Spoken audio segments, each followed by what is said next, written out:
안녕하세요. 저는 서울대 소비트렌드 분석센터에서 일하고 있는 전미영입니다. 저는 오늘 여러분과 함께 연결성 시대의 경제와 산업 트렌드에 대해서 말씀드리겠습니다. 네, 여러분 혹시 저기 전국 도시에 있는 버스 정류장에 서 계시면은 버스 단말기 이거 보신 적 있으시죠? 그 단말기를 보면 곧 도착할 버스가 여유가 있는지 혼잡한지 이런 것들을 알려줍니다. 혹시 이런 정보가 어떻게 분석되어서 나오는지 아시나요? 저는 사실 굉장히 좀 복잡할 거라고 생각했어요. 사람들의 위치 정보 같은 것들을 이렇게 중앙 정보 데이터에서 시스템에서 이런 것들 수집한 다음에 그것들을 분석해내는 굉장한 복잡한 단계로 이런 것들을 소비자들에게 제공하고 있지 않나 이런 생각을 했는데 최근에 한 전문가가 굉장히 재밌는 말씀을 해주시더라고요. 사람들이 버스를 탈 때 찍는 교통카드의 태그와 내릴 때 찍는 태그 그 사이에 뺄셈을 하면 버스에 남아있는 사람이 계산되고요. 그 숫자에다가 버스의 사이즈를 비교해가지고 지금 다가올 버스가 지금 혼잡한지 여유가 있는지 이런 것들을 알려준다고 합니다.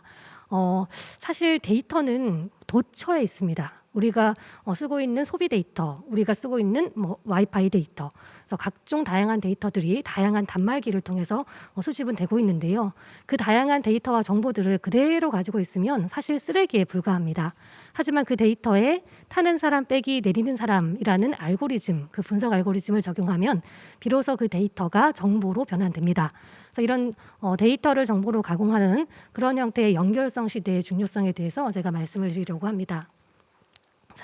BCG가 2017년에 발표한 자료를 살펴보시면 이런 데이터 기반의 연결 전략을 잘하는 기업일수록 기업의 수익이 높아진다라고 얘기하고 있습니다.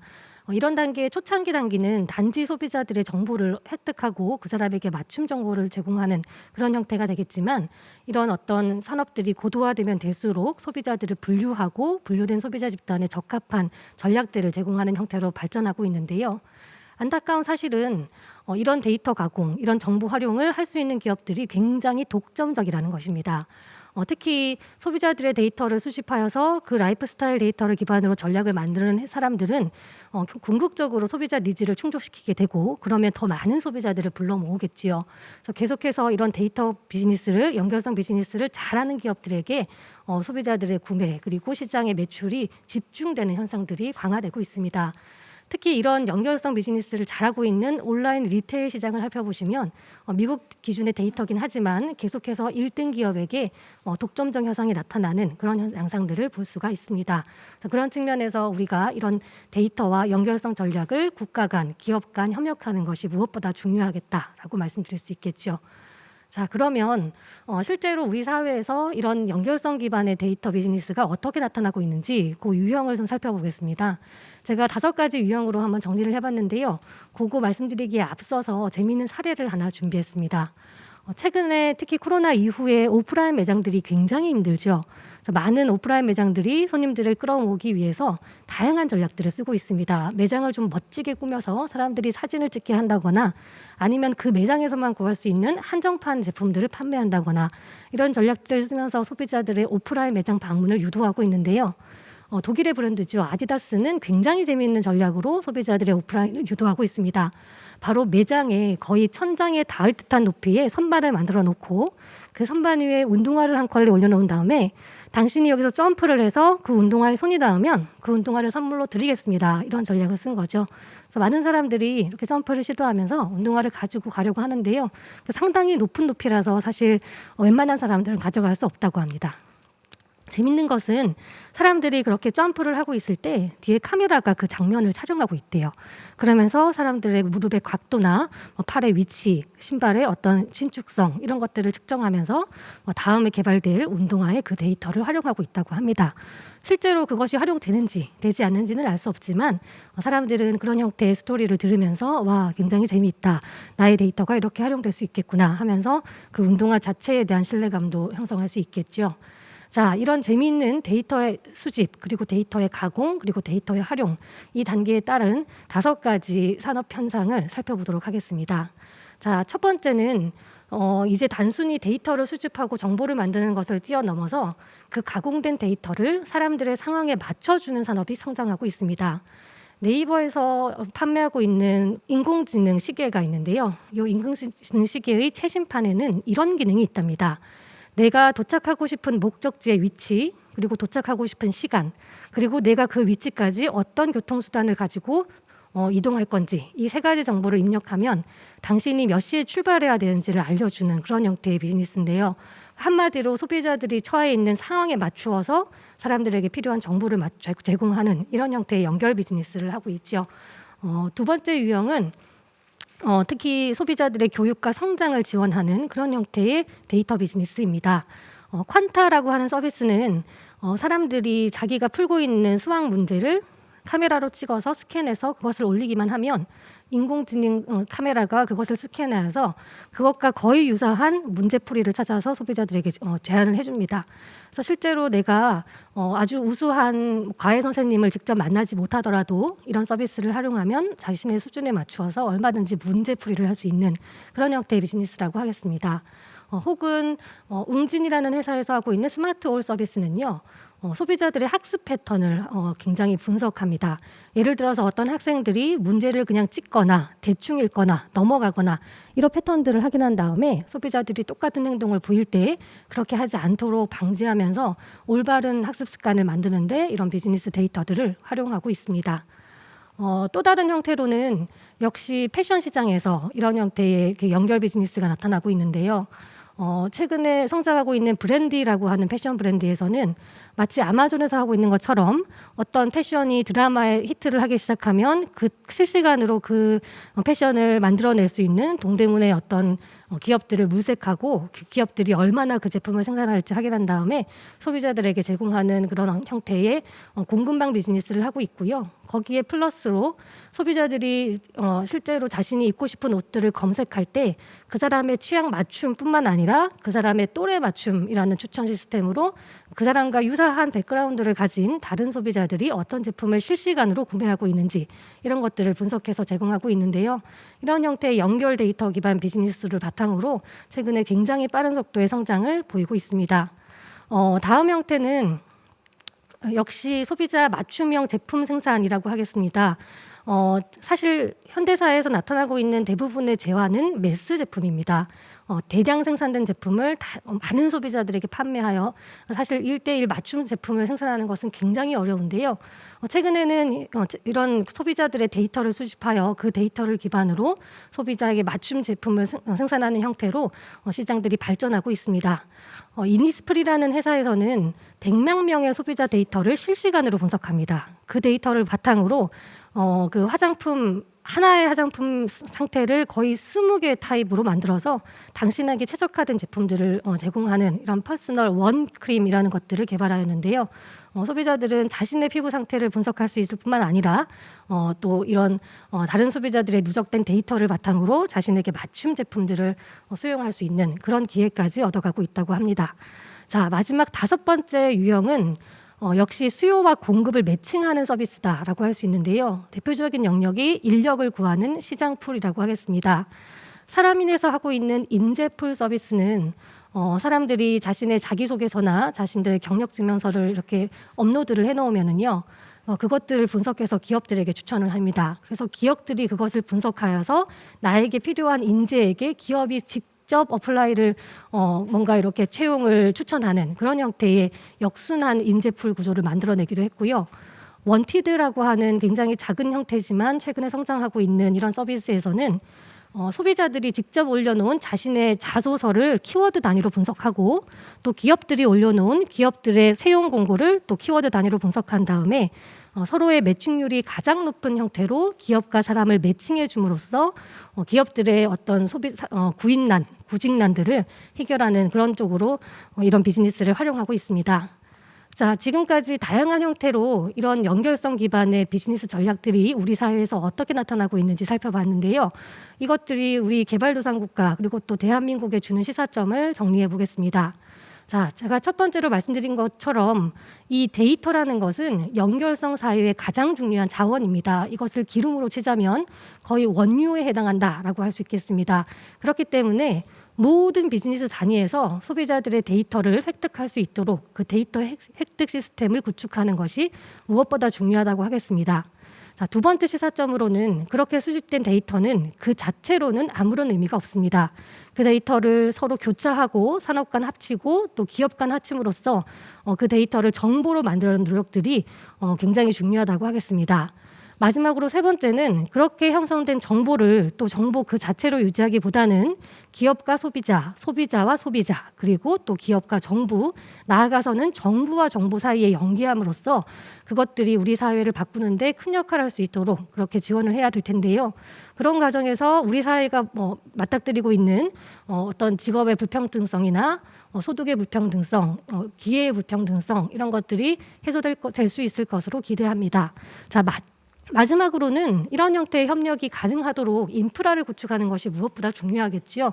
우리 KDI에서 하고 있는 이런 행사처럼 다양한 형태의 국가 간 연결성을 강화하는 장들을 만들어야 될 것 같고요. 또 그런 과정에서 이 데이터와 연결 비즈니스 상에서 발생하고 있는 각종 소비자 문제들을 현명하게 해결하기 위해서 모든 분들의 어떤 뜻을 모으는 그런 과정들이 반드시 선행되어야 할 것 같습니다. 자, 이렇게 해서 제가 준비한 연결상 시대의 산업과 그런 경제 트렌드에 대한 발표를 마치도록 하겠습니다. 감사합니다. 네, 안녕하세요. 서울대학교에서 일하고 있는 최지혜라고 합니다. 우선 전미영 박사님께서 말씀해주신 또 짚어주신 그런 연결성 시대의 산업이 어떻게 바뀌고 있나 사례 굉장히 잘 들었고요.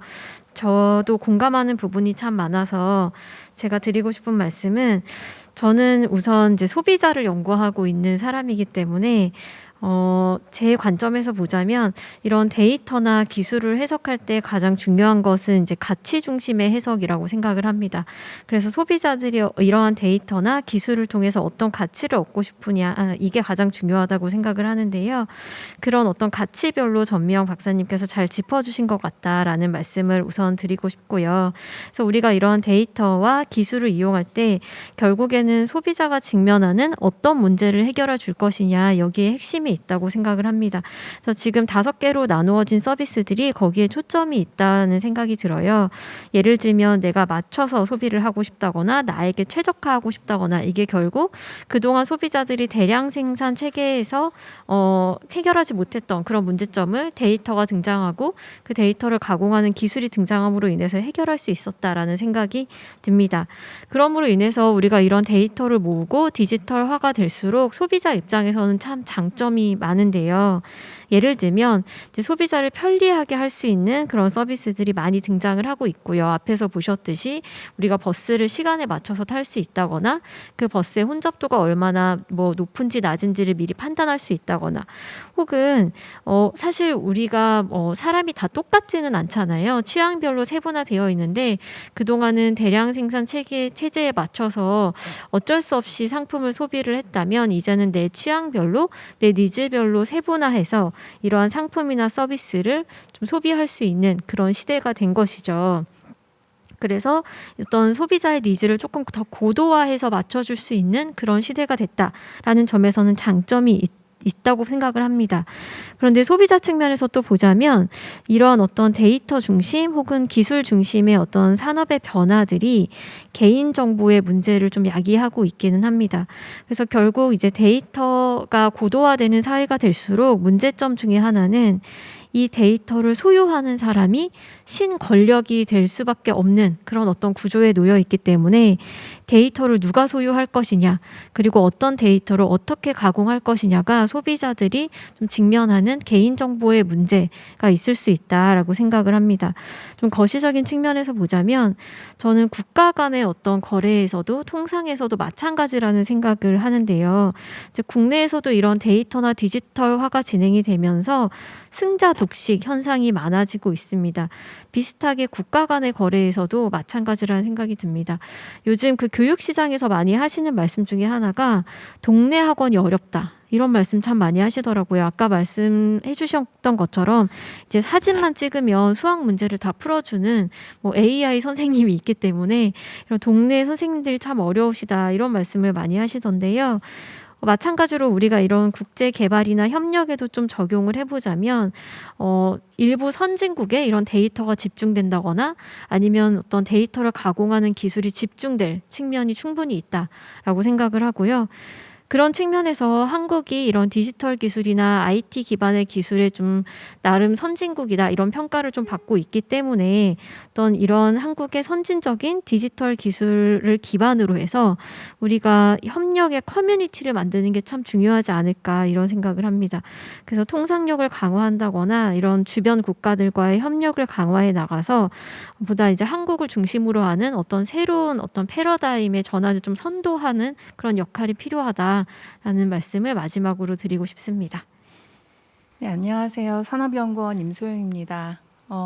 그 데이터와 그리고 연결성에 있어서 중요성 그리고 경제산업 측면에서의 요즘 현황들을 전미영 박사님과 그리고 최지혜 박사님께서 잘 발표와 토론해 주셔서 잘 들었고요. 저는 이런 경제산업 측면에서의 데이터와 연결성을 개발도상국 맥락에서 어떻게 이해하고 그리고 우리나라가 개발협력을 추진할 때 어떤 점들을 고려해야 되는지 중심으로 말씀드리도록 하겠습니다. 먼저 그 디지털 전환이나 데이터 같은 문제들이 개발도상국에서 실현 현실화 가능할 것인지 이런 문제들에 대해서 굉장히 논란들이 있었는데요. 근데 사실 개발도상국은 기존 선진국과는 좀 다른 발전 패러다임을 보이고 있다고 생각합니다. 오히려 기존 선진국의 성장 궤적을 그대로 따르기보다는 새로운 경로를 창조하거나 우회 경로를 모색하는 기술 도약, 리프로깅이 가능하기 때문에 이런 디지털 전환이나 데이터를 습득하는 그런 과정이 좀 더 원활하게 이루어질 수 있다라는 그런 의의가 있을 수 있고요. 특히 이 기술 도약이 리프로깅이 기존의 기술 패러다임에서 대규모 인프라 투자가 요구되었던 그런 분야, 예를 들면 ICT 또는 디지털 섹터나 에너지 섹터와 같은 그런 대규모 인프라 투자가 요구되었던 분야에서 주로 발생할 수 있다. 그런 가능성이 있다라는 측면에서 디지털 전환이 개도국에서 좀 더 그런 가능성을 보이고 있다라는 것을 알 수 있습니다. 그런데 이런 디지털 전환이 개발도상국에서 이루어질 때 순기능도 있을 수 있고 그리고 역기능도 분명히 있을 수 있다고 생각합니다. 순기능이라고 한다면 우선 개도국의 경제 성장을 촉진하는 측면이 있겠고 특히 생산성을 증진한다는 그런 순기능이 있을 수 있겠습니다. 거래 비용을 낮추어서 글로벌 시장의 접근성을 높일 것으로 기대되고요. 디지털 기술이 특히 글로벌 개발에 있어서 투명성과 포용성을 증진할 수 있을 것인데요. 어떻게 특히 포용성을 증진할 수 있을 것인지 저희가 이런 디지털 전환에 대해서 얘기를 할 때 디지털 격차에 대한 얘기는 주로 많이 했었는데 그러면 이런 디지털 격차의 반대선상에 있는 포용성을 어떻게 증진할 것인지 이런 부분에 대해서도 생각할 수 있는데 소규모 기업들이나 여성들이 특히 개도국에서 이렇게 그 경제적인 측면에서의 취약계층들이 오히려 금융이나 또는 어떤 정보의 접근성을 높이면서 수출 시장에 대한 접근성을 높인다거나 개도국의 글로벌 가치살슬 참여를 증진하면서 포용성 강화에 기여할 수 있다, 이바지할 수 있다라는 점이 있습니다. 많은 그 대표적인 사례로 많이 저희 얘기되고 있는 사례가 있는데 케냐의 엠페사라고 해서 그 케냐의 일반 국민들이 휴대폰을 사용해서 결제하는 휴대폰 결제 시스템을 굉장히 오래전부터 잘 사용하고 있었습니다. 오히려 선진국 국민들이 신용카드를 활용하고 있는 동안에 이런 케냐에서는 오래전부터 휴대폰으로 결제 시스템을 활용해 오고 있었는데요. 이런 사례들이 오히려 선진국보다 기존의 인프라를 사용하고 있는 선진국보다 개도국에서 더 빨리 이런 기술들을 습득할 수 있는 그런 기회를 보여준다라고 할 수 있겠습니다. 그런데 이제 그렇다면 반면 역기능은 무엇이 있을 수 있는지 순기능과 또 반대선상에서 제가 아까 말씀드렸던 그리고 계속 박사님들께서도 말씀하셨던 그런 디지털 격차가 있을 수 있겠는데요. 디지털 격차는 한 국가 내에서의 물론 연령별로 또는 소득별로 격차가 있을 수 있지만 지금 저희가 얘기하는 이런 개발협력 관점에서 본다면 또 국가 간의 디지털 격차가 굉장히 심할 수 있고요. 특히 이렇게 코로나19 포스트 코로나 시대에 있어서 갑자기 비대면 활동이 증가하면서 여기에 맞출 만한 역량이나 기술이 부족한, 그리고 인프라가 부족한 개발도상국 같은 경우에는 디지털 격차가 굉장히 좀 심화될 수 있습니다.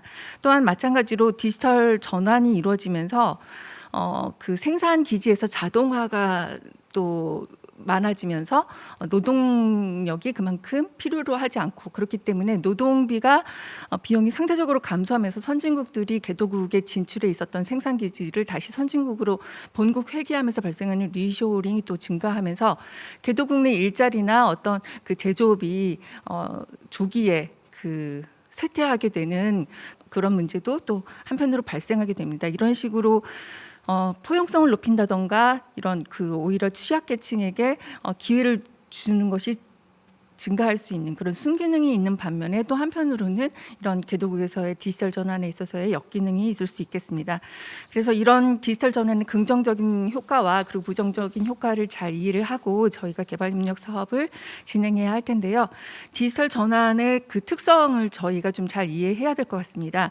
디지털 전환의 특성은 어떤 한 분야에 국한되지 않고 거의 대부분의 모든 경제산업 분야에 있어서, 그리고 사회 분야에 있어서 영향을 미친다는 그런 융합적인 특성을 보이고 범분야 현상을 보인다는 점입니다. 디지털 전환이 어떤 교육이나 보건과 같은 기본적인 그 개발 협력의 기본적인 분야뿐만 아니라 농업, 생산, 그리고 에너지, 행정 등 개발 협력의 거의 모든 분야에 걸쳐서 영향을 미치는 범분야 특성을 보이고 있습니다. 이런 특성으로 인해서 지속 가능 발전 목표인 SDG의 어떤 특정 하나의 그 개별 목표로 이 디지털 전환이 고려되지 않고 거의 모든 목표에 있어서 디지털 전환이 고려되고 있다라는 점을 통해서 디지털 전환이 범분야 크로스 커팅한 특성을 보이고 있다는 점을 저희가 확인할 수가 있고요. 그렇기 때문에 이런 부분 때문에 또 한편으로는 디지털 전환에 관한 사업을, 개발협력 사업을 지속적으로 모니터링하고 평가하기가, 추적하기가 굉장히 힘들다는 점이 되겠습니다. 예를 들면 OECD 개발원조위원회 다크에서 지금 수집하고 공개하고 있는 CRS 데이터들이 있는데요. 이 CRS 데이터에서도 디지털 섹터, 디지털 전환과 관련된 어떤 사업만을 따로 판별하기는 굉장히 지금 힘든 상황이 되겠습니다. 가장 유사한 섹터를 보자면 커뮤니케이션, 통신 섹터가 있다라고 할 수 있지만, 제가 말씀드린 것처럼 통신 섹터에서만 가능한 것이 아니라 디지털 전환은 경제산업 전 분야에서 가능한 것이기 때문에 이렇게 사업을 판별하기도 굉장히 어렵고요. 그래서 이런 부분에 있어서도 어떤 식으로 개선해 갈지가 하나의 큰 과제라고 할 수 있겠습니다. 마지막으로 포스트 코로나 시대에 있어서 디지털 전환 개발 협력을 어떻게 이해를 해야 되는지, 이런 부분을 좀 말씀드리면서 제 의견을 마무리하겠습니다. 개발 협력에 있어서의 디지털 전환은 크게 두 가지 방향으로 가능하다고 봅니다. 먼저 국별 사업 구성 요소로서, 구성 내용으로서 디지털 전환의 내용을 통합하고 확대하는 것입니다. 교육 분야에 있어서의 디지털 교육 인프라를 지원한다던가, 보건 분야에 있어서 보건 의료 정보를 디지털한다던가, 그리고 농업 분야에 있어서는 스마트팜을 지원한다던가 하는 것 같이 굉장히 다양한 분야에 있어서 디지털 전환을 통합하고 확대할 수 있고요. 특히 포스트 코로나 시대에 있어서 디지털 격차가 심화되면서 이런 부분에 있어서 개도국의 지원이 더 확대되어야 하는 그런 상황이 되겠습니다. 그리고 최근에는 탄소 중립 요구가 강해지면서 이와 맞물려서 스마트 그리드를 구축해 준다던가, 아니면 타 분야와 그린 에너지를 분야를 연계해서 융합적 사업을 만든다던가 하는 그런 디지털 전환을 또 고려하는 그런 방향이 있을 수 있고요. 이렇게 사업 내에서 디지털 전환의 구성 요소를 확대하는 방향이 있고, 또 하나는 개발협력기관 조직을 디지털화하는 방향이 있을 수 있습니다.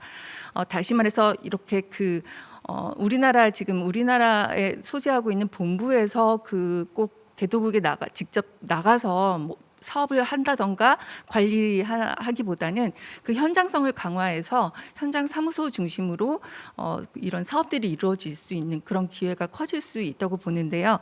그런데 한편으로는 이렇게 현장성이 강화되는 측면에 있어서 개발 협력의 그 책무성이 또 한편으로는 굉장히 중요하게 요구된다는 점입니다.